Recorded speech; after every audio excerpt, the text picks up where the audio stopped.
Hello folks, welcome to my channel. It has been a while, but hey, I'm back in a new studio. We currently moved in a new house and now this is the new studio that I'm still putting together. As you can see, there are still a bunch of things down there that we are still kind of fixing and stuff. So yeah, welcome back. And today we're going to talk about basically a rumor that has been coming out and that Andrea Pizzini has actually put out there, that on the 13th of this month, so basically in about 2 weeks-ish, Lumix is going to come out with a new camera, and that camera is basically set to compete against the FX3 lineup of camera from Sony, so a cine compact camera, right? And there have been more news, or a couple of things that have already come out about the camera that we're going to talk about in a moment. And in this video, I want to share especially my point of view and if you should actually be excited about this camera or not. And we will talk about that a little bit later on, but the news at the moment doesn't say anything about the camera, so there is no features that we will know as for now, how the camera is going to be, what the camera is going to have. Yeah, there is nothing at the moment that we know.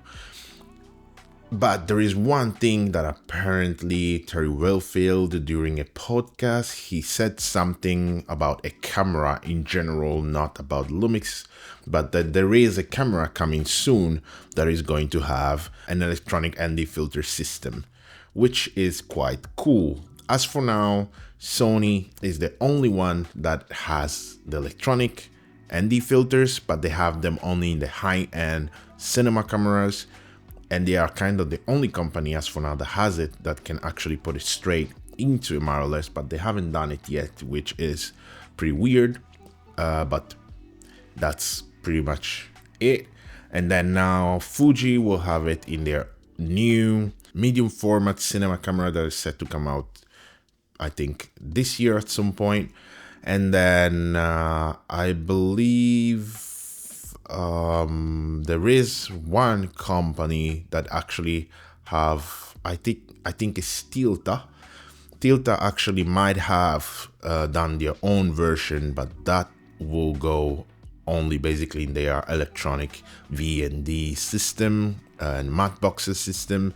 So yeah, but it seems that Lumix is the one set to come out first with this kind of technology inside a compact camera. So let's wait and see how that is gonna be. But this is where I'm gonna say that better to wait and not be too excited and stuff, because that's the mistake that many actually new news platforms out there have done, that for Lumix has never went great. So just to name few, all the issue that came with the S9 when it got so much hyped up, and then it came out and it got so much backlash. Same thing with the S1R Mark II. It was supposed to be competing with the Z8 and stuff like that, and then it came out and it's actually his own category of camera, with totally different specs. So there was no competition with Z9 or the R5 Mark II or the A1, people said. So that's the thing. I think news platforms has to a little bit cool down when they say some things. I know that many things is that they have to make the title catchy so that people will go there, watch them and comment and, you know, discuss and stuff like that.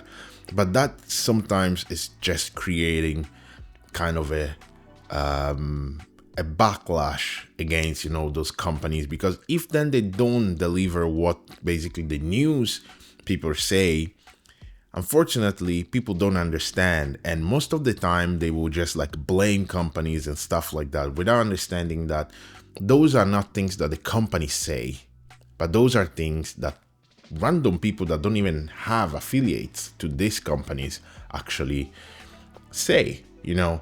So what I think this camera actually going to be is actually, I think, a more video-centric version of the S1R Mark II.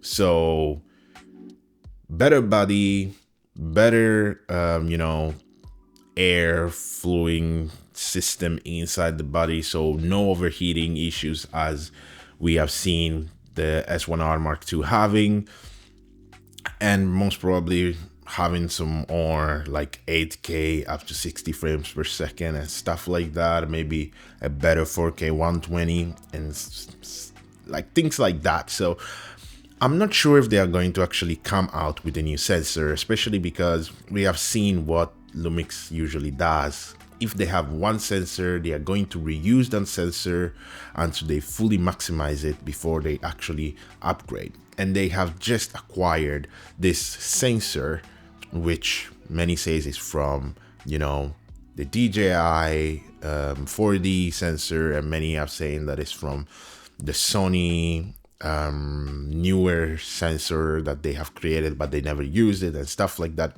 It doesn't matter.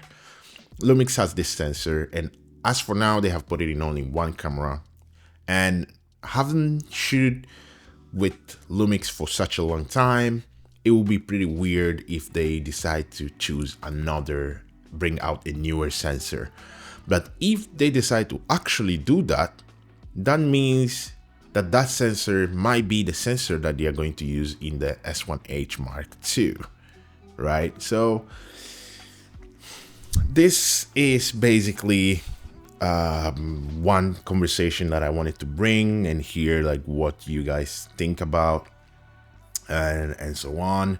What are your wishes that you would like to see in this, you know, new Phantomatic cinema camera that Lumix is going to bring out? What are your thoughts? Let's have a chat down below. I'm gonna keep this one short, not too long. It was just, you know, for a comeback, and let me say the truth, to keep YouTube alive, because I saw that my watch hours are going back down again, so better to keep it alive. But hey, let's chat down below and consider subscribing, liking, and so on. It's free. If you don't like it, thumbs down. It's still a support anyway. So thank you for sticking here. We are gonna have a chat pretty soon about a couple of reviews that I have to do, and I'm gonna see you in the next one. Take good care of yourself.